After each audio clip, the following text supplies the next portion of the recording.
반갑습니다. 예, 저희 여러분들과 7시 반부터 9시까지, 물론 9시까지 다 채울지는 모르겠지만 하나님께서 또 시간을 주셨고 또 오랜만에 또 여러분들을 찾아뵙습니다. 버나버나 반갑습니다. 예, 성지에 다니는 목사, 그리고 성지에서 또 찬양도 전하는 목사, 라삐 형님, 언가원 목사, 오랜만에 인사드렸습니다. 반갑습니다, 여러분들. 반갑습니다. 버나버나. 예, 제가 오늘 좀 이렇게 복장, 착장이 좀 이렇게 프리하죠? 예, 오늘은 제가 사실은 이제 어디에 말씀은 못 들었는데, 제가 사실은 이제 휴가 중이었던 건지라, 휴가 갔다가 지금 7시에 얼른 스튜디오 도착해서 열심히 또 여러분들과 말씀 전하려고 제가 준비해서 지금 이 자리에 와서 여러분들과 함께 말씀 전하고 있는, 이제 열심히 여러분들께 좀 보여드렸습니다. 어떻게 또 한 주간 한동안 또 잘 지내셨습니까? 제가 가끔 가다가 이제 번개단 TV에 이제 들어와서 여러분들과 좀 소통하면서 이야기도 하는데, 어쨌든 간에 여러분들 너무나도 감사합니다. 우리 몽국교주님, 오랜만에 뵙습니다 해주셨는데, 감사합니다. 우리 몽국교주님, 잘 돌아가신 거 봤고, 연락 잘 이제 보고 있었습니다. 가끔 가다가 올라오는 이제 몽골 얘기들 너무나도 감사드리고 있고요. 어쨌든 이제 오셔서 저희 8명이서 이제 시작을 해보게 될 것 같은데요. 오늘은 저희가 성지에 모시기도 하지만 늘 그렇듯이 설교와 성지 이야기를 같이 가면서 우리가 어떻게 이 세상 속에서 어떻게 살아갈 수 있는가에 대해서 한번 이야기하면서 또한 하나님의 은혜와 능력으로 또 어떻게 살아가는지 목사로서 전해줄 수 있는 좀 시간이 될 수 있을 것 같습니다. 네, 한 분 한 분 지금 돌아오고 계시는데 여러분들 얼른 많은 곳에 말씀해 주셔서 제가 지금 저희 채널에서도 한 번도 공개하지 않았던 오늘은 유진벨 선교사님의 이야기를 같이 해볼 거니까요. 오늘 그 말씀 그리고 그 이야기 하면서 여러분들의 심령 가운데 아주 큰 은혜 있으시기를 간절히 축원합니다. 네, 이렇게 축원 드리면서 한번 이야기를 좀 시작해 보겠습니다. 오늘 말씀 일단 시작해야죠. 제가 그래도 라삐 형님이지만 그래도 엄강원 목사인데 더뉴처치 목사님인데 그래도 함께 말씀하면서 나갔던데요. 오늘은 출애굽기 3장입니다. 출애굽기 3장 13절에서 14절의 말씀 함께 보면서 제가 말씀을 또 함께 나눠보도록 하겠습니다. 오늘 또 귀한 예화와 이야기도 좀 있으니까 함께 나갔으면 좋겠고요. 오늘 차례 다시 한번 출애굽기 3장입니다. 13절부터 14절의 말씀 함께 나아가도록 하겠습니다. 제가 읽을게요. 모세가 하나님께 아뢰되 내가 이스라엘 자손에게 가서 이르기를 너희의 조상의 하나님이 나를 너희에게 보내셨다 하면 그들이 내게 묻기를 그의 이름이 무엇이냐 하리니 내가 무엇이라고 그들에게 말하리이까. 하나님이 모세에게 이르시되 나는 스스로 있는 자니라. 또한 이르되 너는 이스라엘 자손에게 이같이 이르기를 스스로 있는 자가 나를 너희에게 보내셨다 하라라는 말씀입니다. 우리 정혜연님 오셨네요. 버나 이사가 늦었습니다. 아니요, 말씀 이제 읽었습니다. 함께 나오셨으면 계속 나갔으면 너무 좋겠습니다. 오늘의 말씀은요, 제목이 혹시 나오네요. 오늘의 제목을 한번 보시면 아시겠지만은 스스로 있는 자가 나를 뭐했다? 보내셨다라는 말씀으로 여러분들과 함께 이야기 또 이 말씀 또 은혜 받도록 함께 한번 이렇게 강력하게 한번 선포해 보도록 하겠습니다. 점점 많이 들어오고 계시는데 너무 감사드려요. 오셔서 은혜 많이 받으시고 많이 퍼뜨리셔서 이 은혜 특히나 이제 저희가 이제 이 주간이 끝나고 나면 이제 3월 1일 금요일이 3월 1일이고 이제 시작하는 단계잖아요. 또 더군다나 시작하는 그 시점에 저를 또 불러주셔서 또 새학기가 시작되고 이제 다음 단계가 시작되는 이 3월 탁 직전에 저를 불러주셔서 너무 감사합니다. 특히나 제가 이 말씀을 또 너무나도 좋아하는데 여러분들과 나눌 수 있어서 너무 좋은 것 같아요. 여러분들 여기 저희 예배 때 오셨던 분들은 이미 이 말씀을 알고 계시지만 한 번 더 은혜 받으시라고 또한 우리가 또 성지의 이야기를 통해서 은혜 받으시라고 제가 또 말씀 한번 들고 왔습니다. 여러분들 함께 이 말씀 보시면서 큰 은혜 있으시기를 간절히 축원합니다. 제가 알람을 좀 끌게요. 오늘의 말씀은요, 제가 좀 좋아하는 말씀이기도 합니다. 특히나 여러분들의 오늘 꼭 집중하셔야 될 게 뭐냐면 첫 번째가 스스로 있는 자에 대해서 내가 어떻게 생각하고 있는가. 스스로 있는 자가 도대체 무슨 뜻일까 하는 부분 첫 번째 하고요. 두 번째가 뭐냐면은 나를 어떻게 보내셨다. 누가 나를 보내셨다. 그리고 누가 나를 보내셨는지에 대해서 정확하게 오늘 알고 가시는 여러분 되시기를 정말 원하고 바라고 기도합니다. 여러분들 꼭 오늘 이 두 가지를 잊지 마세요. 스스로 있는 자에 대한 정확한 나의 정의와 두 번째, 그리고 나를 누가 보내셨는지에 대한 그 강력한 믿음의 말씀, 오늘 모세가 받아야 되는 말씀, 그리고 여러분들이 받아야 되는 그 말씀 절대 잊지 마시고 함께 나가신 여러분들에게 간절히 축원합니다. 이제 이야기를 한번 좀 이야기하면서 좀 풀어가면서 얘기를 해볼게요. 여러분들은 혹시 다른 나라, 그러니까 우리나라든 아니면 외국에 가셨던, 특히 몽국 경주님 같은 경우에는 아마 대사관이라는 거, 엠바서더, 그 대사관이라는 곳을 아마 가보신 적이 있으실 거예요. 몽국 경주님 같은 경우는. 근데 일반적으로 여러분들 혹시나 대사관이라는 데를 한번 가보신 적 있으신가요? 우리나라 이태원 쪽에 가시고 용산 쪽에 가시고 막 이런 쪽에 좀 한남동 막 이런 데 가시면요, 이제 외국에서 우리나라와 수교를 맺고, 거기서 이제 최근에 우리나라는 쿠바와 수교를 맺어서 이제 우리나라도 이제 공사관이라면 안 되지, 엠베서더 대사관이 이제 거기에 생길 거예요. 대사관 가봤죠? 하셨죠? 그렇죠. 이제 외국에 선교하시는 분들은 아마 이 대사관을 정말 많이 가시게 되는데, 여러분들 혹시 대사관을 한번 가보신 적 있으신가요? 대사관. 한국에 있는 어떤 나라의 대사관이나 아니면 견학이 되었던 뭐가 되었던, 아마 제가 생각하기에는 아마 해외여행에서 문제가 생겼거나 아니면 뭔가 이렇게 경고 메시지를 받았거나 뭐 이제 위험하니까 뭐 화산 지진이 났으니까 얼른 돌아오세요 하고 연락받는 거 외에는 해외여행을 가셨다 해도 이 대사관에 대한 존재에 대해서는 솔직히 우리 뭐 잘생기셨어요. 미디어 차린이 오랜만에 뵀는데 너무 감사합니다. 하여튼 제 복장에 대해서는 아까도 말씀드렸지만 이게 휴가 중에 갑자기 오게 된 거라 여러분들 좀 양해를 부탁드립니다. 어쨌든 여러분들 대사관에 한번 가보신 적 있으신가요? 아마 잘 모르실 거예요. 대사관을 가서 이제 뭐 영사관이 됐든 대사관이 됐든 뭐 잘 모르실 수도 있는데, 대사관은 대충 이런 일을 하는 겁니다. 우리나라에 오든 밖에 있던 간에 그 나라를 대표해서 지금 지역하고 있는 위치하고 있는 그 나라의 법의 심판을 받지 아니한, 즉 어렵게 말해서 치유의 법권의 능력을 갖고 있으면서 그 나라에 있는 자국민을 돌봐주거나 케어주거나 어쨌든 그 많은 일들을 하고 있고, 또한 제일 중요한 게 이거죠. 그 자기가 소속해 있는 그 나라를 대표해서 그 자리에 와 있는 것, 즉 그들을 대사라고 합니다. 대사관. 이들의 임무는요, 아까도 말했듯이 그 나라를 대표해서 그 자리에 있고요, 치유의 법권, 즉 그 나라의 법을 적용받지 않고 그 땅에만 있으면, 물론 나오면은 바로 치유법권이 안 되고 이제 그 나라의 법을 적용받지만, 어쨌든 그 안에 그 대사관 땅 안에 있으면 그 나라의 법을 받지 않고 그 나라의 법의 판단을 받지 않고 자국에 있는 법을 따라가게 만드는 그런 아주 절대적인 영역이자 테러토리이자 엄청난 그 곳이 바로 대사관이라는 곳입니다. 얼마 전에 알고 한 5, 6년 정도 됐을 거예요. 제가 좀 좋아하는 이제 책 중 하나인데, 신앙서적이고 규장에서 나온 책인데, 하나님의 대사라는 책이 있었습니다. 하나님의 대사. 첫 번째 책이 있고 두 번째 책이 있었고 3권까지 나왔나? 하나님의 대사인가? 하여튼 전 대사관 출신이신가? 뭐 하여튼 그 영사관 출신이신가? 그분의 이야기가 쭉 나오는데, 그 이야기 속에서 저는 그분의 이야기 속에서 정말 중요하게 봤던 게 뭐냐면, 자기는 누구를 대표해서 이 자리에 와 있다. 누구를 대표해서 이 자리에. 그거에 대한 그 프라이드와 그리고 그 자긍심과 그 힘에 대해서는 그 마음의 그 프라이드, 이 뿜뿜뿜하는, 이게 자존심이 아니지, 자긍심 뿜뿜하는 그 느낌은 뭐 속된 말로 국뽕이라고까지 말하잖아요. 어쨌든 그런 이야기들은 저는 그 책을 통해서 좀 봤습니다. 특히나 그분은 단순히 자기 나라의 한국의 대사로서만 간 거 아니라 하나님의 대사로서 갔다라는 마음으로 항상 이 일들을 다 풀어가는 것을 보면서, 저거지, 그게 바로 우리 그리스도인이 할 일이지, 우리가 세상 속에 있는 우리가 할 일이 바로 그것이지, 바로 하나님의 대사로서, 아니면 우리가 하나님께서 우리를 대신 보내서 영적 구원을 일으키라고 이 땅에 보내신, 마치 모세처럼 준비해서 보내신 그 땅의 대사처럼, 그런 것을 우리가 한번 생각해 볼 수 있었습니다. 오늘의 말씀에 보면, 여러분들이 너무나도 잘 알고 있는 말씀이에요.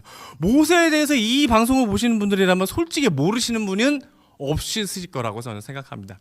이 방송을 사랑하시고 이 번개탄 TV를 사랑하시고 이 번개탄에 계신 분들이 정도라면 번개를 모르는 게 아니죠. 뭐 번개맨도 아니고. 예, 하여튼 출애굽기 3장에 나오는 모세 이야기를 아마 신앙생활 하시면서 수십 번을 들어보셨을 겁니다. 특히나 이 이야기에 대해서는 아마 굉장히 다 알고 계실 겁니다. 하지만 또 이 말씀 속에서 여러분들이 잊지 말아야 할 게 있고, 오늘 제가 말씀드렸던 스스로 있는 자에 대한 정의와 두 번째 나를 누가 보내셨는가에 대한 그 이야기들을 한번 생각해 볼 수 있다는 점이죠. 모세는요, 지금 1장에 보시면은 1장부터 2장까지는 굉장히 스피드 있게 쫙 지나갑니다. 1장 하나 지나가는데 40년이 흘러버리고요. 2장 하나 지나가는데 또 40년이 흘러버리고, 지금에 와서 모세는 현재 이 말씀을 지금 우리가 보고 있는 시점으로 따지면 대략 80살. 우리가 이 모세의 이야기를 보시면서 되게 재밌는 게 이거잖아요. 40년 주기로 이렇게 점점 인생이 바뀌어가는 거. 여러분들은 너무나도 잘 아실 겁니다. 40년 주기로 바뀌고 이제 인생의 3분의 2 저점을 지난 이 80살의 모세가 하나님을 만나서 너무나도 감격스러운 상황이 있고, 하나님께서 그 자리에 신을 벗으라 하면서 나를 정말 철저하게 예후하라. 나는 그냥 하나님이 아니라 너의 조상의 하나님 누구? 하나님께서 이 앞에 좀 계속해서 말씀하신 게 있어요. 우리가 13, 14만 읽어서 그렇지, 이 앞쪽에 보시면 하나님께서 계속해서 뭐라 했다? 니들이 가장 크게 보는 아브라함의 하나님 누구, 또 이삭의 하나님, 또 마지막으로 야곱의 하나님, 영원한 표를 통해서 누구의 하나님이냐면 너에게 나타나셨으니. 그냥 나타난 것도 아니에요. 여기 말씀에 지금 우리가 다 그냥 비슷비슷하게 빨빨빨빨 넘어갔지만, 예, 우리 미대철님 감사해요. 그 얘기는 나중에 할게요. 하여튼, 예, 이게 하나님께서 이렇게 해주셨지만 단순히 넘어간 게 아니라 우리가 지금 3장 3절을 뛰어넘어서 그렇지, 우리가 그 유명한 얘기 했잖아요. 그 부시, 예, 떨기나무, 영어로 부시예요. 그 떨기나무가 얼마나 작은지 아시잖아요. 여기 우리 강대성보다도 좀 작을 거예요. 되게 작은 그 나무에서 불이 타는데 절대 불타지 않는, 재가 되지 않는, 타지 않는 나무 속에서 하나님의 사자가 그 사이로 오십니다. 정확하게 그렇게 나와 있어요. 하나님의 사자가 그 불이지만, 분명히 불이지만, 예, 그 타지 않는 불, 예, 그 사이로 사자가 오셔서 하나님의 여호와의 사자가 모세에게 이렇게 말하노니 나는 너의 모든 것을 알았고 너의 슬픔을 알았고, 이런 얘기를 계속 해주십니다. 그리고 나서 이 얘기 나옵니다. 우리가 하나님에 대해서, 이 모세가 지금 의문을 갖는 게 있습니다. 하나님, 제가 당신을 만난 것까지는 내가 확실히 이제 알고 너무나도 알고 있고 당신이 누구인지는 확실히 알았습니다. 다만 이제 13절이 이거예요. 하나님, 내가 이제 가야 되는데 당신이 말하는 당신의 백성 그리고 나의 동족 그 사람들한테 가야 되는데, 13절에 이렇게 나오죠. 모세가 하나님께 아뢰되 내가 이스라엘 자손에게 가서 이르기를 너희의 조상 하나님이 나를 너희에게 보내셨다 하며 그들이 내게 묻기를 그의 이름이 무엇이냐 라고 말하니 내가 뭐라고 말씀해야 됩니까? 하니까 하나님께서 스스로 있는 자라 말씀하십니다.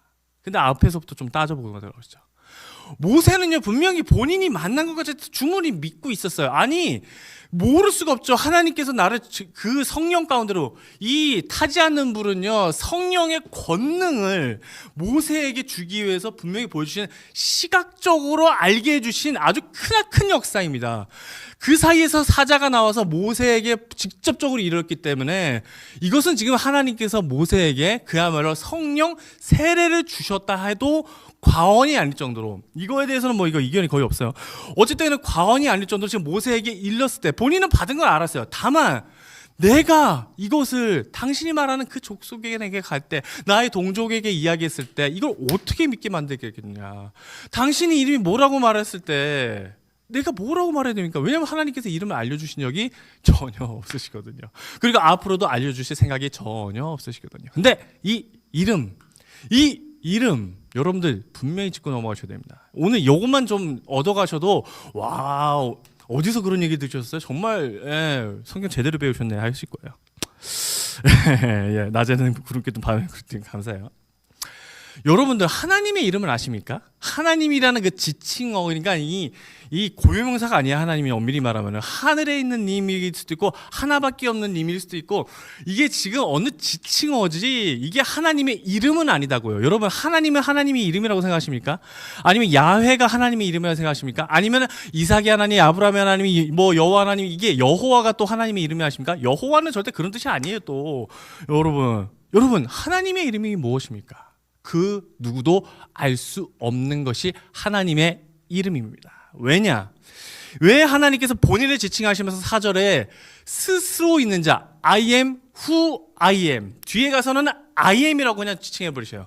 나는 I am who I am을 하나님의 이름이라고, 이 이름까지는 아니지만 이 이름이라고 할 수도 없지. 이 스스로 있는 자라는 게 이름도 아니에요. 정확하게 말씀드리면 이 영어로 만약에 해석하자면요, 이렇게 나옵니다. 나는 나다 입니다. 아니에요? I am who I am. 나는 관계대명사 who I am이에요. 나는 나예요. 나는 나다.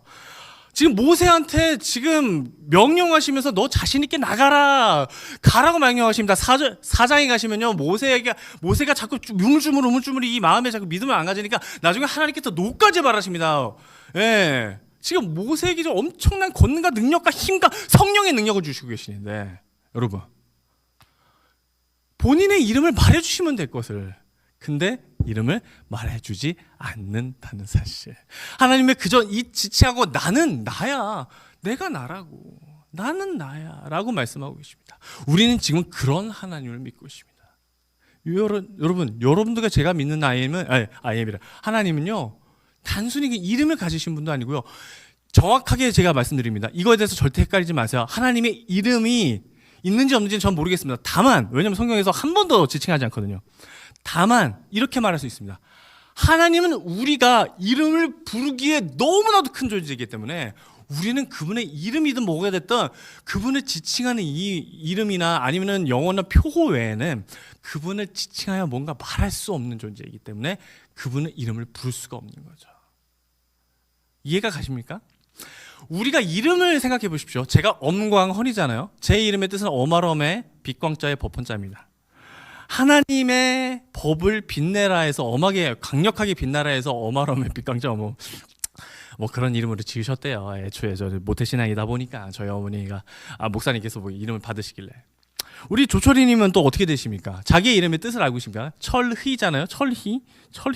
어떤 의미인지 정확하게 모르겠습니다. 우리 몽국경주님 같은 경우는 김경주님이시잖아요. 김경주. 어떤 의미인지 저도 정확하게 모르겠습니다. 다만 그 사람은 이렇게 됐으면 좋겠다라는 마음으로 부모가 그에게 지어줬던 이름, 이제 이야기가 조금씩 이제 오셔야 돼요. 저희 아이의 이름을 한번 이제 말씀드려 볼게요. 저희 아이의 이름은 엄지윤입니다. 지혜지자에 윤택할 윤자예요. 하나님의 지혜가 너에게 윤택했으면 좋겠다는 의미로 지어줬습니다. 그러면 자, 생각해 봅시다. 이름을 지어준 자의 힘이, 지위가 높은 사람인가요? 아니면 이름을 지음 받은 사람이, 그러니까 이름을 나라죠 빛날죠. 나라를 빛날 분이시군요. 나라를 빛낸다. 어쨌든 그 부모가 더, 이름을 지어주는 사람이 더 큰 사람인가요? 아니면은 이름을 받는 사람이 더 큰 사람인가요? 이제 이해가 가시나요? 지금 무슨 말을 하려는 건지? 이름을 지어주는 사람은요, 성경에도 그렇게 나옵니다. 뭐라고 나오면은 하나님께서 이 땅에 만물을 창조하시고 이름을 누구에게 짓게 하시죠? 바로 아담에게 짓게 하십니다. 즉, 아담이 모든 피조물 중에 가장 위에 있기 때문에 아담에게 이름을 내리게끔 하신 거죠. 즉, 하나님을 대신해서 이름을 내리게 하셨다고요. 근데 아담은요, 하나님의 이름을 짓지는 못해요. 왜? 자신을 만든 존재에게 감히 이름을 붙인다는 거 말이 안 되는 상상이거든요. 그래서 하나님은요, 그리고 좀 또 하나 생각해 봅시다. 우리 김견준의 이름도 나오셨네. 아유, 감사합니다. 또 하나 봅시다. 제우스가 됐던 아프로디테가 됐던 흥 나오던 흥이 깨졌잖아 했던 그거 뭐였지? 하여튼 그런 거 생각해 보시면은 제우스라고 이름을 짓는 순간 그 사람은 그 신은 뭐가 됐죠? 번개의 신이며 어떤 그 신들 중에 그 아테네 신 중에 왕이 될 뿐이지 그게 온 세상의 왕은 아니잖아요. 즉, 신이 이름을 갖고 우리가 그를 부를 수 있다면요, 그 존재는요, 어떻게 보면 우리보다 하등한 존재가 됩니다. 내가 감히 이름을 붙일 수 있는 존재라면요, 여러분. 그렇기에 하나님은요, 나는 나야, 나는 나라, 나는 나야. 하나님이 얼마나 큰 존재인지, 이 세상에 어떤 신보다도 얼마나 강하신 분인지 여러분들 이제 이해가 가시나요? 그 어떤 존재도 하나님에게 이름을 붙일 수 있는 존재는 이 세상에, 아니 이 어떤 세계가 됐든 절대 붙일 수 없는 존재가 바로 우리 하나님이십니다. 아브라함의, 이삭의 하나님, 야곱의 하나님, 그리고 엄강원의 하나님, 하나님께서 만나주신 그 하나님이, 그리고 우리 번개탄 TV를 통해서 만나고 계신 그 하나님이, 그 어떤 존재보다도 강하신 분이 바로 하나님이시라는 거예요. 나는 나다라고 말씀하신 이 모세에게 나타나신 하나님이 바로 우리가 믿는 그 하나님이라는 거죠. 여러분, 이 하나님을 믿고 나갔을 때 여러분들 어떻게 되시는지 한번 꼭 믿어보고 이 세상 속에서 한번 살아가시는 여러분 되시기를 간절히 축원합니다. 이제 계속해서 얘기를 넘어가 볼게요. 오늘은 좀 이야기는 좀 이렇게 주변 얘기를 하고 이제 우리 유명의 성경 사람의 이야기를 넘어가야 돼요. 그리고 이제 모세가 이제 이 뒤에 이제 파송을 받습니다. 예, 물론 이제 여기서는 하나님께서 나의 스스로 있는 자에 대해 말씀하셨기 때문에 그 스스로 있는 자가 우리 제목에 보시면 뭐죠? 이쪽이니까 여기네, 여기. 우리 오늘 제목이 뭐죠? 스스로 있는 자가 끝난 거 아니에요. 스스로 있는 자에 대해서 우리가 자부심을 가지자, 자긍심을 가집시다, 이 정도에서 끝나는 게 아니라 스스로 있는 자가 모세를 보내듯이 나를 보내셨다라는 그 개념을 생각하시고 우리 유진배 선교사의 이야기로 한번 넘어가 봅시다. 여러분, 그 강력하신, 그 모든 걸 가지신, 아니 그 어떤 존재보다 강하신 그 스스로 있는 자께서 누구를 보내시죠? 오늘의 말씀에 보면 바로 모세를 보내십니다. 무려 하나님께서 그 땅에 400년간 이 노예를 살게 하시고, 400년인지 하여튼 그 정도 살게 하셨고, 이제 80년을 기다리게 하시고, 그 전에 하나님께서 비전을 보여주시다 그 산파들로 통해서 그 모세가 구원되는 그 역사까지도 다 보시면서도, 그럼에도 불구하고 80년이 지나서야 모세를 보내시겠다 하나님께서 이게 오시게 하셨는데, 이제 그 영광스럽고 하나님께서 진짜 그 약속을 이루신 그 장면 속에서 하나님께서 이제 뭐 하신다? 바로 모세를 보여주십니다. 모세를. 제가 아까 대사관 얘기를 말씀드렸죠. 대사관. 모세는 지금 어떤 입장으로 가냐면, 아니 우리는 지금 어떤 입장에서 이 세상을 살아가야 되고, 여러분들이 이 세상을 살아가면서 앞으로도 이제 지금 이제 2월달이 끝나고 이제 3월달에 이제 새 학기를 시작하면서 무슨 자세로, 어떤 마음으로, 어떤 마음을 가지고 살아가셔야 되느냐? 바로 성령께서 이 죄가 되지 않는, 타지 않는 불, 그 성령의 그 사자가 그 가운데로 오셔서 그 권능을 누구에게? 모세에게, 즉 우리에게 주셔서 뭐 하신다? 이 세상에 보내실 거다. 이제 여러분들이 가셔야 될 그 세상 속으로 보내실 거다. 그 사이로 이제 통과하게 하실 거다. 하나님께서 진정으로 이제 우리에게 약속을 주셨던 모든 것들을 이제 우리에게 주실 것이다. 그 시작에 있는 여러분들이 바로 이 말씀을 보고 있고, 우리가 지금 이 말씀을 통해서 은혜 받고 있으며 이 말씀을 통해서 강력하게 나가야 될 그럴 시기라는 거죠. 자, 여기까지는 말씀 너무 좋죠. 여기까지는 말씀 너무 좋아요. 그렇지만 모세가 요 다음에 어떻게 되죠? 자신이 막 어떻게든 삐대고 막 얘기해가지고, 물론 삐댔다고 표현하는 게 참 경망스럽지만 어쨌든 모세는 그 보낼 만한 자는 보내는 소로서 4장 13절에 나오면 그런 말은 나옵니다. 보낼 만한 자는 보내소서. 예, 이게 성경에 뭐 영어로 뭐라고 나오는 줄 아세요? Pardon your servant. 당신의 종이 제발 구하는데요. 제발 please send someone else지. send someone else. 제발 누구든지 다른 사람 좀 보내주세요. 난 아닌 것 같아요. 가겠다는 게, 믿음을 갖는 것도 쉽지 않지만 그 세상 속에 이 이스라엘 이 사람들한테 갔을 때 이 바로의 반응은요 어땠죠? 바로 쳐냈고 오히려 일을 2배 만들어 버렸죠. 아주 힘든 상황으로 몰고 갑니다. 여러분들의 상황도 그닥 다르지 않으실 겁니다. 그닥 다르지 않으실 거예요. 이 세상에서 여러분들이 이제 살아가야 될 상황으로 나가잖아요. 이 세상에서 여러분들이 이제 어떻게 보면 하나님의 파송을 받으실 거고, 이제 여러분들이 가시는 어디? 세상 속에 들어가는 그 이제 새 학기가 됐던, 아니면 새 직장이 됐던, 아니면은 여러분들이 가야 되는, 저 같은 경우는 이제 내일 모레 들어가야 되는 제 삶 속에서도, 휴가라서 잠깐 나와 있지만 그 삶 속에서도 세상 속에서 살아간다는 거 그렇게 쉽지 않습니다. 세상은 부정하고 있습니다. 하나님의 능력과 그 권능을 네가 무슨 모세가 염려하는 것들이 다 그거잖아요. 지금 내가 이 땅에서 내가 당신의 목과 같이 다 믿고 있는데 근데 이 세상에 나가서 내가 당신의 이름을 뭐라고 말해야 되겠습니까? 그 뒤에 내가 이 사람들이 나에 대해서 믿겠습니까? 그럼 기적이라도 하나 갖다가 보이게 해주시옵소서. 계속 이 모세가 신나게 이 말씀 들어놓고 4장에서 무슨 말을 하냐, 4장 들어가자마자 오 하나님 감사합니다. 내가 하나님 당신을 위해서 이제 열심히 일하겠습니다. 이렇게 말한 줄 알아요? 아니요, 전혀 아닙니다. 모세는요 바로 이렇게 합니다. 모세가 3장 끝나자마자 하나님께서 계속 응답을 주세요. 너는 가야 돼. 넌 대단하다. 너는 하나님께서 보존 자세이다. 이렇게 설교는 열심히 듣고 가는데 정작 우리의 마음은 바로 다음날 내일 이렇게 변할 수도 있습니다.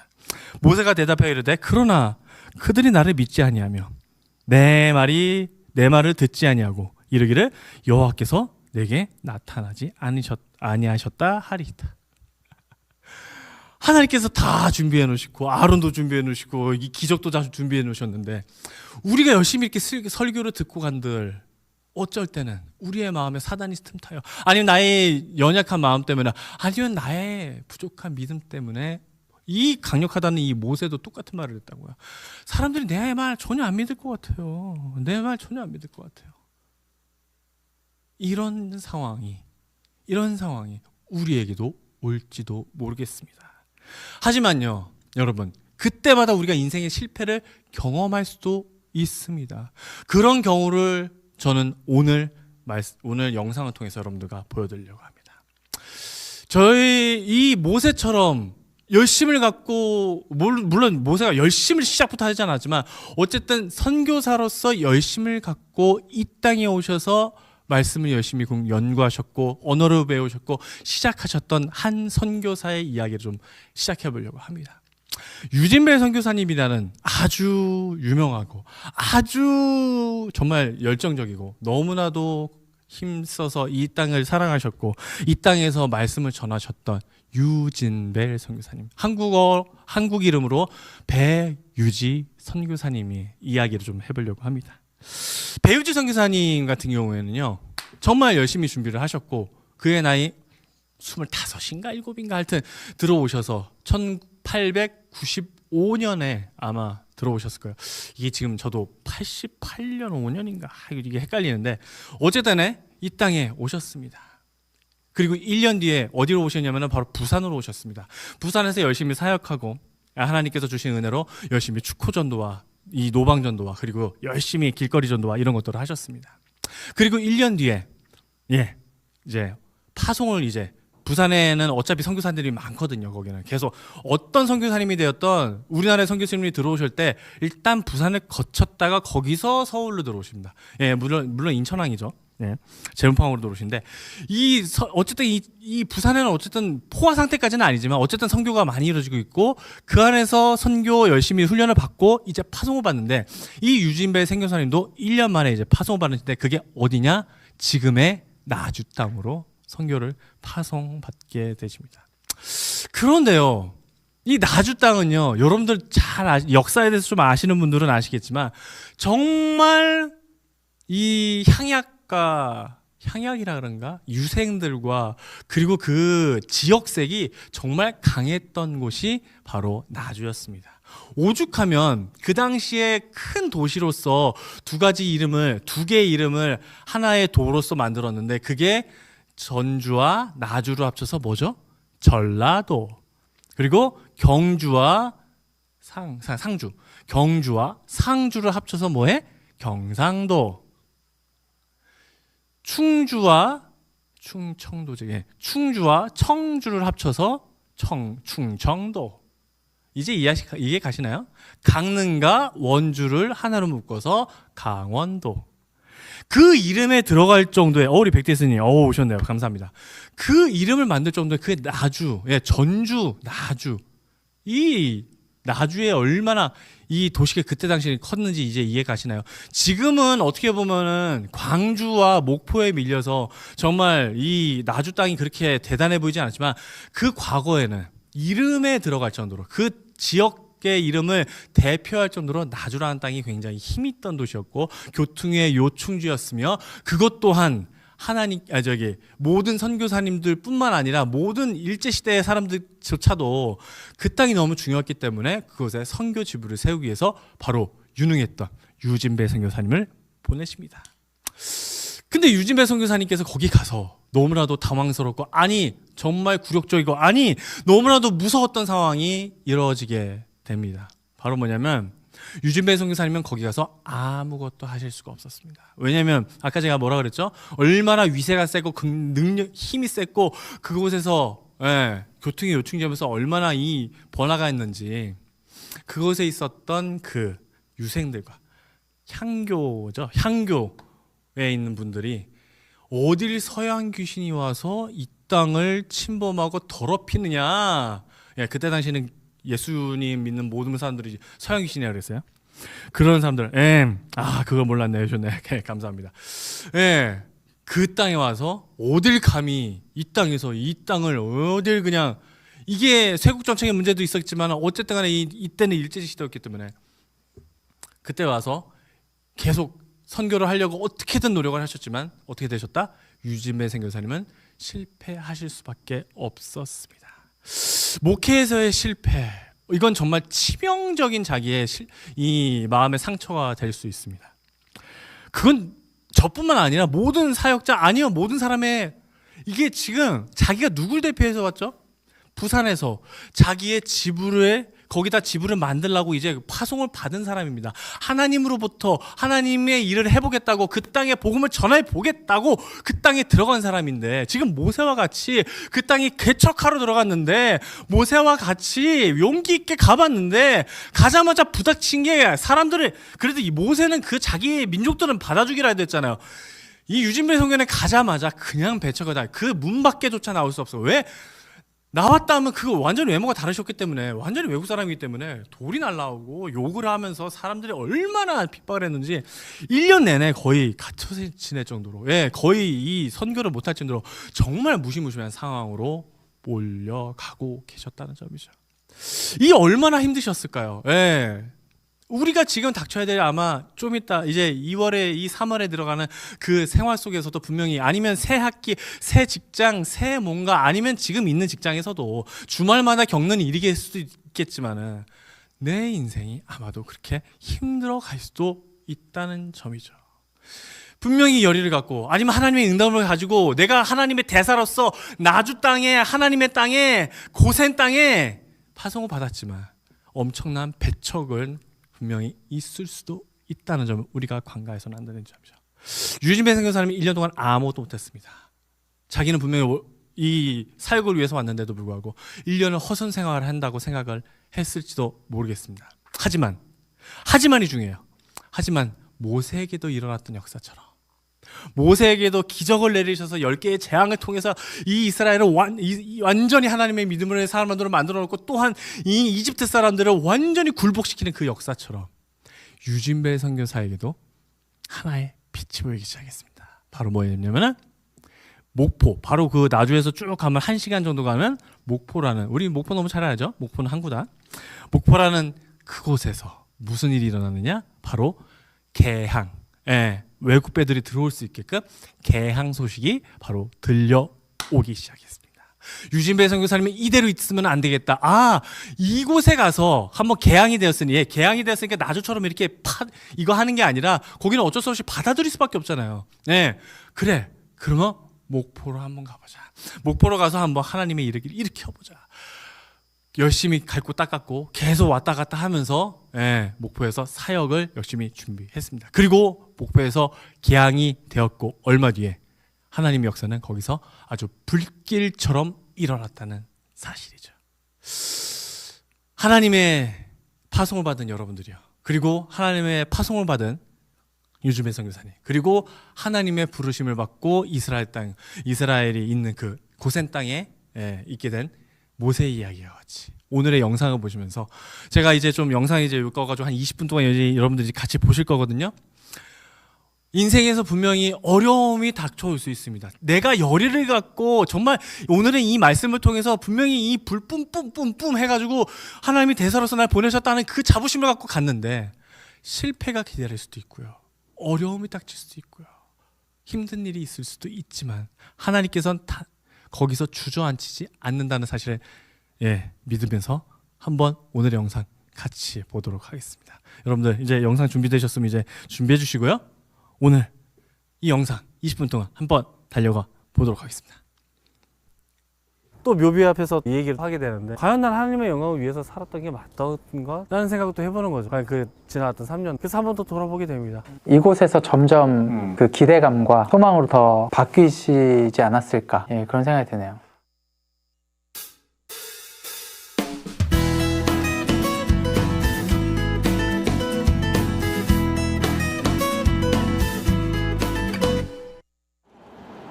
짠! 아 정말 오랜만에 홀리전이 출발합니다. 지금 새벽 5시 50분입니다. 오랜만에 장거리 어디 가는지 궁금하시죠? 좀 이따가 숨 만나면 얘기할게요. 안승 약 400m 앞 시속 60km 고정형 아유 승 오늘 막 엄청 춥지 않나요? 네. 아이 고생스러운 길을 같이 가시겠다는 우리 승 감사합니다. 잠시 후 좀 밝아지면 해요. 지금 그쵸, 얼굴이 거의 안 보여가지고 좀 이따가 좀 이따 봅시다. 김수현 사역자님, 우리 홀리전이 2회가 이제 시작이 되었습니다. 그렇습니다. 오늘 우리가 아침 새벽부터 달려서 여기까지 왔는데 네. 여기가 어디입니까 지금? 지금 저희는 나주에 와 있습니다. 사실 나주 와본 적 있어요? 지나가기만 하고 이렇게 와본 건 처음인 것 같아요. 나주は뭐 배 정도 알고 맞아요. 곰탕 뭐 이런 걸로 아실 텐데 안 그래도 우리 곰탕 먹으러 갈 거예요. 나중에. 네, 우리 가는 데가 곰탕으로 유명한 데기도 하고 다만 여기에 원래 나주가 광주보다 더 컸다는 거 아세요? 제가 알기로 전라도라는 말 자체가 네, 전주와 나주에서 그렇죠. 나왔다고 들었어요. 근데 우리가 그 나주에 왜 왔느냐? 바로 그런 곳에는 선교사님들도 다 집중한다는 사실. 나주에 선교사님들이 집중하셨습니다. 그리고 나주에 누군가를 보냅니다. 네, 미국 남장로교회에서 누구 보내죠? 바로 유진 벨. 예, 유진 벨 선교사님이 이쪽으로 부임받게 되시죠. 1895년에서 1896년 사이에 이쪽으로 들어오시게 됩니다. 네, 근데 이 나주, 유진벨 선교사님에게 나주라는 땅은 사실 그렇게 기억이 좋은 것은 아니에요. 그렇죠. 왜 그런 일이 있었을까는 우리가 지금 가는 곳을 가서 좀 얘기를 해보면서 보도록 하겠습니다. 알겠습니다. 선교지에 도착한 지 1년, 그리고 첫 부임지. 선교사 유진벨에게는 너무나 특별한 의미가 있는 나주였다. 하지만 그곳에서 기다리고 있는 것은 첫 사역지의 설렘도 아니었다. 오직 배척과 무서운 시선들, 그리고 시시때때로 찾아오는 위협과 불안이었다. 자, 우리 드디어 나주에 왔습니다. 네. 일단 나주에 오면 꼭 여기를 와야 됩니다. 바로 지금 여기 보면 나주 관아입니다. 나주 관아. 예전에 이제 그 관아의 위세를 볼 수 있는 네. 여기가 얼마나 옛날에 컸고 이거 보시면은 지금 나오죠 대충 이쪽에 지금 나주목, 향청, 뭐 나주목 동원, 객사. 여기 망화루라는 데 앞에 이러면서 써 있는 거 보면은 일제강점기 때 항일운동 및 역사적 사건이 많이 일어났던 것이 이쪽이다. 예. 아주 간단하게 설명이 나와 있지만 그만큼 여기가 정말 중요했던 자리이기도 했죠. 안동에 가도 그 안동 시내에 가 보면은 이제 안동 교회가 하나 있는데 거기도 교회 앞에가 딱 그런 자리였거든요. 이렇게 이런 역사들이 좀 있고 여기도 이곳이 각 거점인데 이 나주도 그런 거점. 관아 하면은 그런 데인가요? 저는 잘 몰라가지고 관아 하면 딱 떠오르는 이미지가 삿도 있고 그렇죠. 지금 거기에 간 거예요. 곤장 맞고. 맞아요. 딱 거기에요 여기가. 근데 생각보다 넓네요. 엄청 넓죠. 왜냐면 여기서 관아라는 데가 단순히 저기 행정만 하는 것이 아니라 여기가 군사 훈련 뭐 그런 것도 다 해야 되는 곳이 여기고 어쨌든 여기가 경찰서와 그러네요. 그런 거 다 해야 되는 곳이니까 여기가 이럴 수밖에 없죠. 느낌이 어떠세요, 저? 되게 관아치고 뭔가 그런 궁에 와 있는 느낌이에요. 그러니까 좀 이렇게 생각보다 커가지고. 확실히 제가 아까 처음에 말했던 그 위세가 느껴진다고 좀 네. 느끼지- 이 나주라는 그 동네에 그렇죠. 그 어떤 얼마나 중요한 곳이었는지가 뭔가 이 관아만 봐도 딱 네. 느껴지는. 여기 앉아야겠다. 네, 거기. 여기 괜찮을까요? 오, 진짜 춥다. 네. 아, 목사님 더 추우실 것 같은데. 빨리 한번 가야죠. 빨리 여기 도망가야겠다. 자, 우리가 나주 목관아에 관아, 왔습니다. 예. 나주 목. 어쨌든 이곳이 아까도 보다시피 굉장히 중요한 유충지고 이곳에서 이제 많은 행정 업무가 이루어졌을 거고 네. 또 거기에 또 사또님도 새기실 거고 뭐 여러 가지 하지만은 어쨌든 우리가 유진배 선교사님 이제 선교로의 관점에서 이제 이곳을 한번 생각하다 보면은 이 처음에 아까 저희가 사담으로 나눈 얘기긴 하지만은 여기서 유진배 선교사님께서 별로 이제 좋은 기억이 없으신데 그쵸. 실패하신 곳이라는 이게 큰 이제 이슈가 되잖아요. 네, 네, 네. 왜 여기서 실패하셨을까? 1895년에 이제 부산에서 1년 뒤에 이쪽으로 이제 부임을 받게 되십니다. 선교지를 세우려고 이 주변 어딘가 이제 저기 자리를 잡으셨겠죠? 네. 또 이제 여기에 그 사람이 온 목적이 당연히 선교를 하는 목적이라는 걸 아는 순간 바로 이 지역에 있는 향리들, 아, 양반들. 네. 그리고 이곳에 있는 토속신앙부터 시작해서 수많은 분들이 이제 기독교가 들어온다는 이제 서양 귀신이 들어온다는 네. 그 이야기에 다 들고 일어나죠. 특히나 이곳의 제일 유지인 향교. 향교. 계속 반대를 하셨다고 하더라고요. 그래서 여기 쪽에서는 거의 시작도 못하고. 근데 이곳이 어떤 곳이다? 너무나도 중요한 그쵸. 목자리인데 네. 여기에서 선교지부를 못 만든다는 것은 굉장히 선교사님에게도 치명타였고 그리고 이곳을 맡은 미 남장로교에게도 굉장히 네. 치명타이기도 합니다. 그래서 이곳에서의 유진배 선교사님께서는 아마 아무것도 못하셨기 때문에 정말 그냥 진짜 짐만 얻으셨고 그 외에는 하신 일이 아무것도 없었어요. 왜냐면 밖에는 못 나가니까. 그쵸. 나가면 죽이려고 그러니까.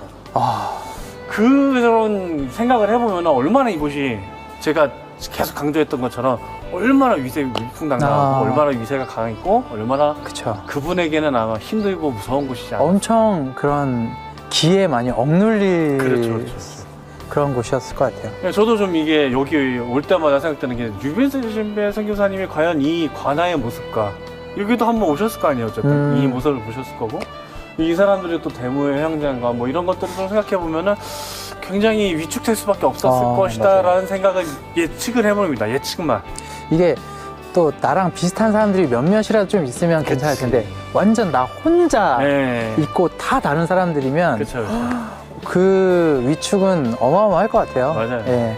그리고 유진배 선교사님께서 이곳이 그리고 어떻게 보면 첫 부임지이기 때문에 첫 부임지고 그리고 옆에서 도와줄 분들이 안 계셨어요. 그렇죠. 네, 조사 정도가 있었을까? 아마 언어를 가르쳐주는 사람 외에는 아마 이곳은 누구도 없었고 낯선 곳을 간다는 게 이미 부산도 어려운데 거긴 그래도 좀 지부라도 있잖아요. 근데 네. 여기는 정말 자기가 첫 이제 개척지로 왔는데 아무것도 없는.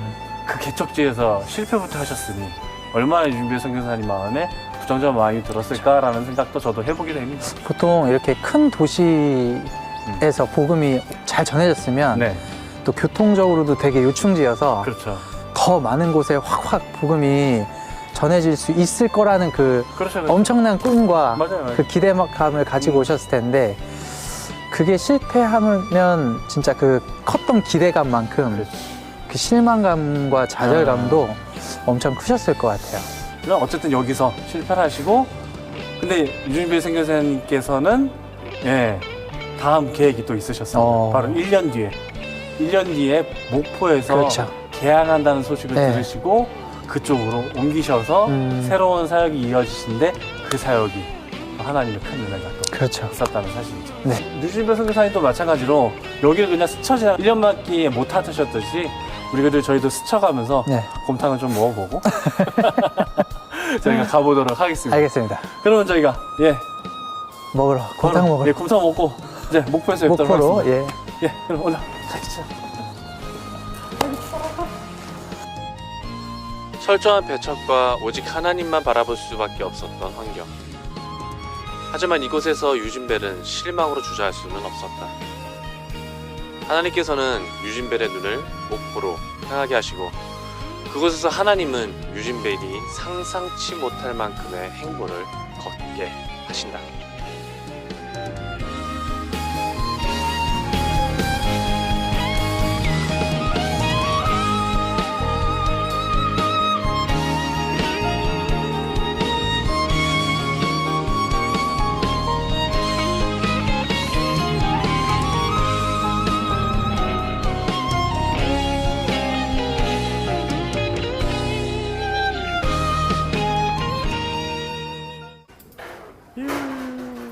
이것이 바로 나주곰탕.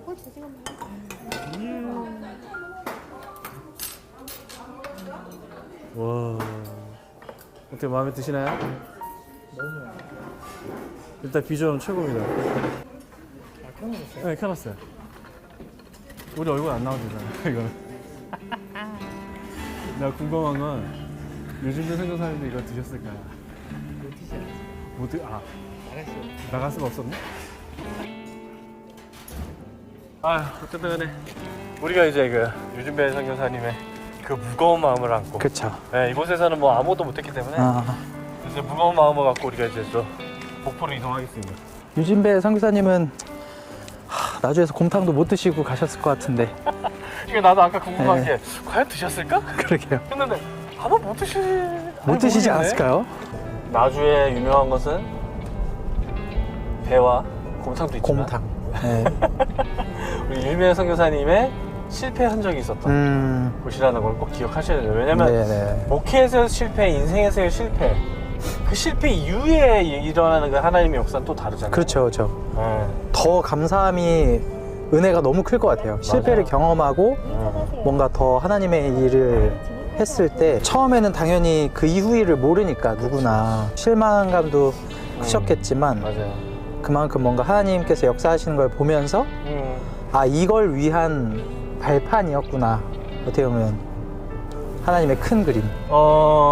유배 선교사님의 이쪽의 사역은 이렇게 어떻게 보면은 아무도 못하고 그냥 이렇게 그냥 묵상의 시간 그리고 그 안에서 하나님과의 또 엄청나게 또 씨름이 있었을 거라는 그렇죠, 그렇죠. 예상을 충분히 할 수 있을 것 같습니다. 그리고 그 길 속에서 유주배 선교사님께서 잡으셨던 그 하나의 길, 바로 목포 개항 소식이에요.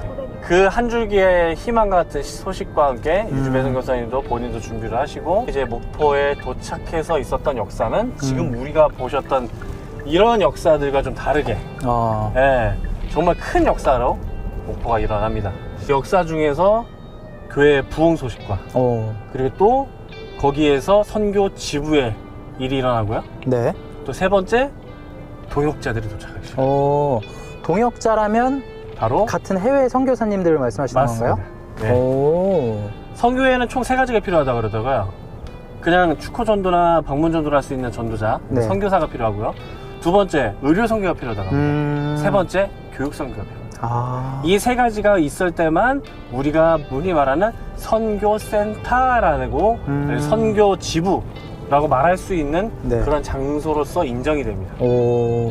근데 그 3가지를 그러니까 첫 번째는 이제 유진배 선교사님 혼자서 하실 수 있었잖아요. 네네네. 이분께서 이미 저기 신학교를 나오신 분이기 때문에. 근데 이 나머지가 문제죠. 의료와 교육. 네, 의료와 교육을 맡아주실 오웬 선교사님과 그리고 또 여자 선교사님이 두 분이 목포에 도착하시고 그리고 선교에 불이 일어나기 시작합니다. 그 나머지 이야기 지금은 아직 목포를 계속 가는 도중이기 그렇죠. 때문에 지금은 아주 우울하신 기분이에요. 이 날씨처럼. 네, 지금의 날씨처럼 안개도 껴있고 앞이 보이지 않는. 그렇죠, 그렇죠. 예. 참 많은 이야기가 목포에 있습니다. 그러면 저희가 이제 또 목포에서 뵐게요. 네. 네, 여기까지. 바이바이. 좀 이따 봬요. 자, 우리가 온 곳은 바로 이 목포 양동교회. 짜자잔, 저 앞에 있습니다. 우리 유진배 선교사님의 최초 개척지이자 유진배 선교사님의 사역의 큰 어떻게 보면은 전환점이 된 그 교회를 저희가 들여왔습니다. 여기 보시면 이제 나와 있는 것처럼 이렇게 사물운동 운동 만세 시위지라고도 있고요. 이곳이 또 이제 국가 유적지로도 여기 보시면은 국가 등록 문화재로 아예 등록이 된 곳입니다. 써있네요. 유진벨이 세운 목포 지역 최초 교회. 예, 최초 교회. 9시부터 5시. 사전에 문의하시기 바랍니다. 본당은 본당 이용은 들어갈 수 있다니. 볼 수 있네.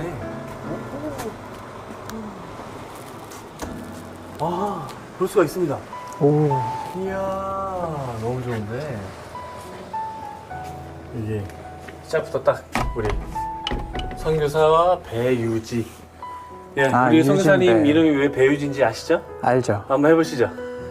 배유지. 예, 왜 배유지인지. 유진배를 한글화하다 보니까 그렇게 된 거 아닐까요? 그렇죠.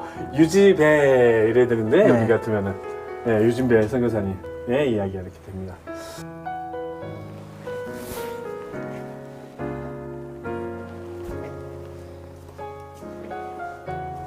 충전 좀 해야겠다. 한 절반 정도. 아니 이런 데서 할 수가 있는 데가 있으니까 좋다. 그래요. 주행이 추울 줄 알았네. 어쨌든 우리 유진배 선교사님이 이야기를 좀 하다 보면은 그 한국에 대한 그 어머니와의 편지를 또 빼놓을 수가 없죠. 오, 어머니와 편지를 계속 주고받으면서 있었던 이제 한국에 대한 이제 이미지 변화도 네, 여기서 네, 많이 이뤄냅니다. 그 전에 있었던 곳에서는 나주에 그런 일들이 있었기 때문에 여기 와서 썼던 그런 편지들이 다 초기에는 되게 부정적으로 네. 많이 있었다가 이제 점점 이들에게는 오로지 복음밖에 없습니다라는 말로 이제 점점 바뀌게 되죠. 그리고 이들이 점점 변화해가는 모습과 교회의 이런 부흥과 성장세를 보면서 많은 기쁨도 있으셨고 오. 그 안에서 목회에 대한 참 기쁨이 있으셨던 것 같아요. 그래서 이곳에서의 유진배 선교사님은 어떻게 보면 정말 행복한 시간을 좀 보내지 않으셨을까 뭔가 생각합니다. 네. 나주에서 경험했던 그런 실망감과 그 실패가 이곳에서 점점 어떤 그 기대감과 그렇죠, 그렇죠. 소망으로 더 네네네. 바뀌시지 않았을까. 예, 그런 생각이 드네요. 하나님의 역사는 역시 이게 지켜봐야 돼요. 네, 어떻게 역사하실지 우리는 그냥 묵묵히 기다리고 한번 봐야 될 거라는 생각을 해봅니다. 여기 보면 되게 재밌는 게 네. 꼭 좀 그런 것 같아요. 이게 실패가 없으면 좋지만 실패를 경험하면 이 성공이 더 감사하고 그렇죠. 맞아요. 더 은혜가 느껴지고 그래서 실패는 필요한 것 같아요. 예. 그런 것 같아요. 그게 꼭 없어도 될 거라는 생각을 해볼 때도 너무 많은데 그게 없으면 또 나의 부족함을 또 모르니까 맞아요. 하나님께서 또 어떻게 쓰실지 모르고 나의 부족함을 들어서 또 하나님께서 사용하시는 부분이 분명히 계시기 때문에 그런 부분을 통해서 우리가 또 하나님께 영광 돌릴 수 있는 거 그리고 하나님뿐이 없습니다라는 말을 함께 해볼 수 있는 시간이 그런 시간들이 아마 있는 것 같습니다. 하여튼 스테레포 선교사님과 오현 선교사님을 또 만나셔서 여기서 아주 큰 역사를 좀 일으키게 되시고 여기서 또 굉장한 또 이 교회 양동교회가 세울 수 있는 아주 귀한 역사가 일어나죠. 그리고 여기서 또 이제 조사들 여기서 있었던 경찰 업무를 맡으셨던 그 조사분 한 분이 완전히 복음으로 변화되셔가지고 여기서뿐만 아니라 광주 지역에 넘어가셔서 거기서 또 앞으로의 사역에서 중요하신 분을 또 만나죠. 그분을 또 복음을 전도하신. 그래서 누구로부터 유진배 그리고 여기에서 또 그 경찰 업무를 맡으신 그분 경무국장이었나 아마 그랬을 거예요. 그분이 구원되시고 복음으로 완전 변화되시고 또 거기서 최흥목인가 그분이 또 이제 완전히 또 변화되셔서 그 이야기가 또 이제 어디로 가느냐 아까 말했던 저기 오현 선교사님이 뿌려놓은 씨앗을 이분께서 다시금 다 그분이 이제 전라남도 지역. 쪽에 복음을 아주 크게 전하셨던 분이 또 생기고요. 그분이 세우셨던 교회에 또 누가 있느냐 바로 애양원이 생겨집니다. 우리가 알고 있는 그 애양원. 애양원. 원래 애양원이 광주에 있다가 네네네. 광주에 있던 애양원이 사람들이 자꾸 이제 이게 들어오잖아요. 사람들이 어디서 사는 곳이 있다 보니까 네네네. 그것을 여수에 옮겨서 애양원으로 만들었던 역사에 나오고 거기에 또 누가 손양원으로 그렇죠. 계속 이렇게 연달아 복음의 체인이 계속 돌아가는 역사가 바로 시작점이 바로 이 목포였습니다. 유진배 선교사님의 그 선교 활동이 없었으면 뭐 어찌됐건 하나님의 역사는 누군가를 통해서 이루어졌겠지만 그냥 단적으로 딱 봤을 때 손양원 목사님이라는 분을 어떻게 보면은 저희가 모를 수도 있었던 그렇죠. 거기 하는 그런 역사가 참 이 진짜 하나님 때문에 이름 모르는구나. 이거. 그러니까요.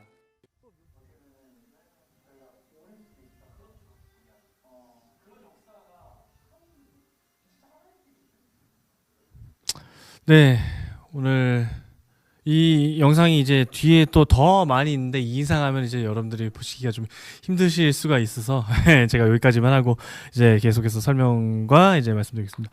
우리 몽경주님의 이름이 경사로운 구스러이라고 하셨는데 그런 삶을 사시기를 저도 함께 기도하겠습니다. 이미 그런 삶을 살고 계시고요.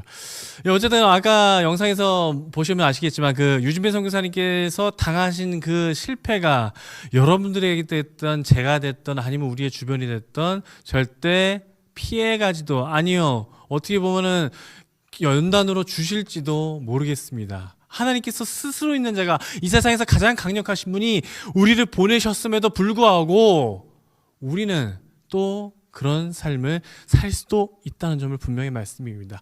왜냐하면 그 모든 것이 또 하나님의 어떻게 이끌어질지 모르잖아요. 하지만 아까 제가 말씀드렸죠. 처음에 그 나주에서 있었던 이 때문에 만약에 유진배 선교사님께서 그렇게 무너지셨다면 다시 본국으로 돌아가서 그냥 자기의 삶을 살아내셨다면 이 땅에서 손양원이라는 그 믿음의 체인까지 갈 수 있었을까? 아니죠. 분명히 유진배 선교사님께서는 목포를 가셨고 그 목포에서 사역을 일으키셔서 다시 광주로 오시고 그 광주에서 있던 사역이 오웬 선교사님을 통해서 어디로? 이 장흥과 강진과 이쪽으로 돌게 하셨고 오웬 선교사님은 거기서 병으로 돌아가셨지만 거기서 또 어떤 선교사님께서 그 이야기를 보면서 뭐 했다? 그때 그 문둥병자를 보면서 너무나도 안타까워서 뭘 세워요? 그때 그 교회 중에 하나를 몰래 세운다? 애양원으로 사역시키기 시작하십니다. 이 이야기에 약간 빠져있는 게 그건데 애양원을 강주에다가 만들었는데 그 애양원이 사람들로 핍박으로 인해서 여수로 옮기게 되고 그 교회에 심우하시게 된 게 바로 손양원 목사님. 이 믿음의 체인의 이야기 보시면서 어떤 느낌이 드십니까? 만약 유진벨이 그 시작을 못했다면 아니면 거기서 무너졌다면 나주에서의 그 실패 때문에 무너졌다면 모세가 그 자리에서 그냥 무너졌다면 하나님 이 사람들이 이 바로가 믿지도 않냐고 오히려 내 동족들을 더 피곤하게 합니다 하고 도망갔더라면 어떻게 됐을까요? 만약에 한 나라의 대사가 한 나라의 그 주재관이 그 나라의 그 땅에 가서 거기에서 핍박이 있고 이 뭐 행정 처리가 잘 안 돼가지고 위협을 받을 때 무서워서 도망간다면 그 땅은 어떻게 될까요? 완전히 루인, 완전히 폐허가 돼버리지 않을까요? 여러분, 하나님께서 여러분들을 뭘로 부르셨다고요? 하나님의 대사로 부르셨습니다. 하나님이 지금 여러분들을 모세처럼 쓰시기 위해서 그동안의 연단을 통해서 이 땅에 이제 앞으로 보내실 겁니다. 이제 3월을 통해서 여러분들이 가셔야 될 그곳이 바로 여러분의 사역지이자 삶이자 하나님이 보내시는 그곳으로 이제 가셔야 한다는 점을 분명히 말씀드립니다. 거기서 있어야 될 일이 하나님의 연단이 될지도 모르겠습니다. 하나님의 뭔가 계획하심 속에서 전혀 알지 못하는 그냥 고통일 수도 있을지도 모르겠습니다. 하지만요, 하나님께서는 유진배 선교사님의 그 실패를 통해서 거듭나게 하시고 그 거듭난 마음을 통해서 목포에 갔을 때 그 양동교회가 엄청난 부흥의 역사가 일어나고 그 교회가 그냥 그 지역에서 끝나는 것이 아니라 그 지역에 이 패러다임을 바꿀 수 있는 3.1 운동을 일으키고 막 이런, 여러분들 정말 하나님의 역사 아무도 모릅니다. 하나님의 역사 이 계획하신 우리가 아무도 모릅니다. 여러분들 이런데도 불구하고 여러분들이 이 자긍심, 이 자부심을 갖지 않으셔야 될 이유가 없습니다. 자긍심을 가지셔야 됩니다. 내가 누구로부터 지금 부름을 받았고 내가 누구로부터 지금 보냄을 받은 사람인지 내가 누구를 내 뒤에 업고 지금 사람들 앞에 서고 있는지 분명히 자각하셔야 된다는 거죠. 이름을 차마 부를 수 없을 정도의 그 거룩하시고 능력이 크시고 최고의 존재께서 뭐 하신다? 나를 이제 세상 속으로 보내신다는 점이죠. 여러분, 이 믿음 가지고 요 1년 2024년 뭐 청룡해 이런 거 다 집어치우시고요. 여러분, 하나님이 나를 보내신 해라고 하셨으면 너무 좋을 것 같아요. 청룡해, 청룡 뭐 어쩌라고요. 그래서 여러분, 하나님이 보내신 해라고 생각하십시오. 하나님이 스스로 있는 자가 나를 보내신 해라고 생각하십시오. 이제 그 믿음을 가지시고 그곳이 험지일지라도, 요즘 정치인도 험지 안 가려고 난리 났잖아요. 예? 험지 뭐 이게 난리 나잖아요. 그런 거 하지 마시고 하나님이 나를 뭐 나주로 보내실지라도, 나주의 그 고통 속으로 보내실지라도 어딘가를 빛을 만들어 놓으시고 또 준비하게 하시고 모세처럼 기적을 만들게 하시고 준비하게 하시고 아론을 보내시고 또 10가지 재앙을 통해서 그들을 굴복시키실 모든 준비가 되신 하나님. 우리 저기 누구야? 아까 말씀하신 미디어철님께서 말씀하신 거죠. 낮에는 불기둥으로, 낮에는 불기둥이면 타 죽죠. 낮에는 구름기둥으로, 밤에는 불기둥으로 인도하시는 그 준비하신 하나님. 또 뭐 있잖아요. 저기 만나도 있고요. 또 너무나도 중요한 역사, 홍해를 가르신 역사. 여러분, 이 말씀을 보시면서 어떤 생각이 드십니까? 오늘의 이야기를 통해서 어떤 생각이 드십니까? 이 유진벨의 인생을 통해서 무엇이 느껴지십니까? 그리고 스스로 있는 자가 나를 보내셨다는 그 말이 여러분들에게 어떻게 적용이 되십니까? 여러분들, 올 한 해, 이 2024년 하나님이 보내신 삶으로서, 하나님의 대사가 된 여러분으로서 이 세상을 살아내시고 이 시험을 이겨내시고 이 연단을 깨나가시며 나를 다잡아서 정금과 같이 나가시는 여러분 되시기를 간절히 축원합니다.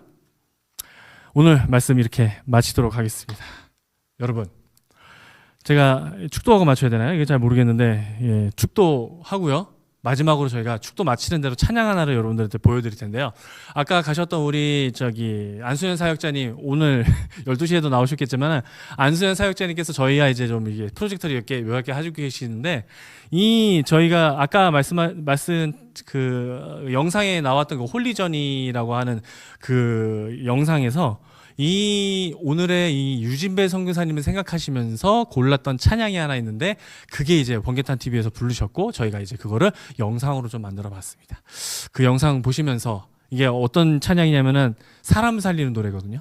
내 노래가 상한 영혼 일으켜 다시 살게 하는 노래가 되게, 주 배울 때 착한 일꾼이라 칭찬받길 원하네.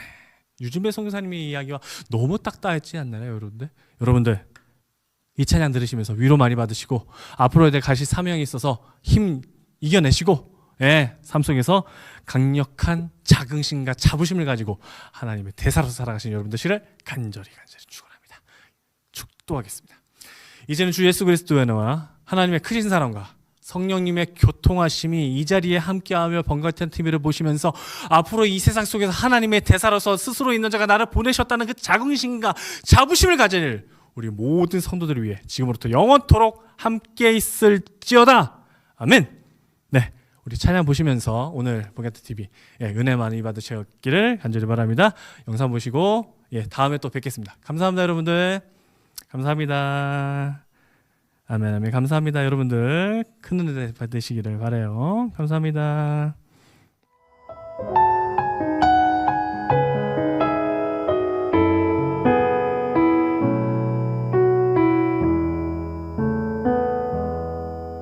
주 부르심 따라 예수 이름 부르며 나의 인생을 드렸네. 사람들이 이해 못하고 결과 어떠하든지 주만 따라가길 원했네. 이제와 돌이켜보니 그저 부끄러울 뿐 모두 다 주의 은혜라.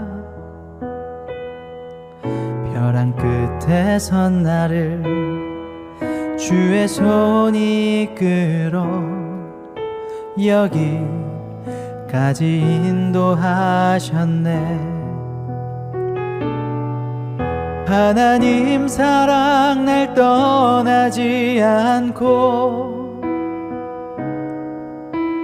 끝까지 사랑하셨기에 오직 예수와 십자가만 바라보면서 나의 생명도 아낌없이 드리기 원했네.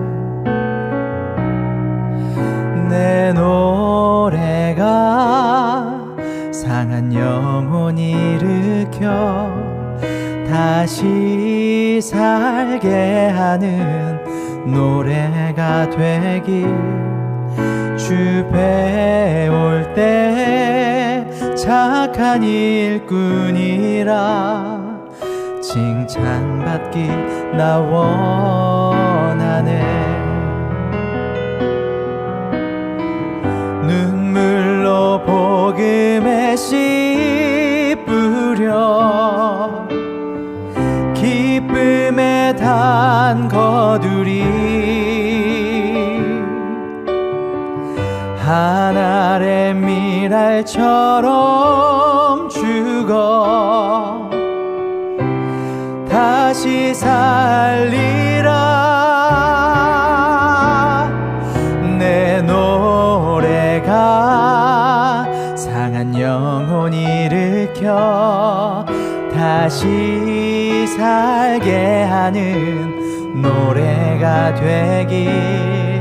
주 배울 때 착한 일꾼이라 칭찬받기 나 원하네. 내 노래가 상한 영혼 일으켜 다시 살게 하는 노래가 되길. 주 배울 때 착한 일꾼이라 칭찬받기 나 원하네. 칭찬받기 나 원하네.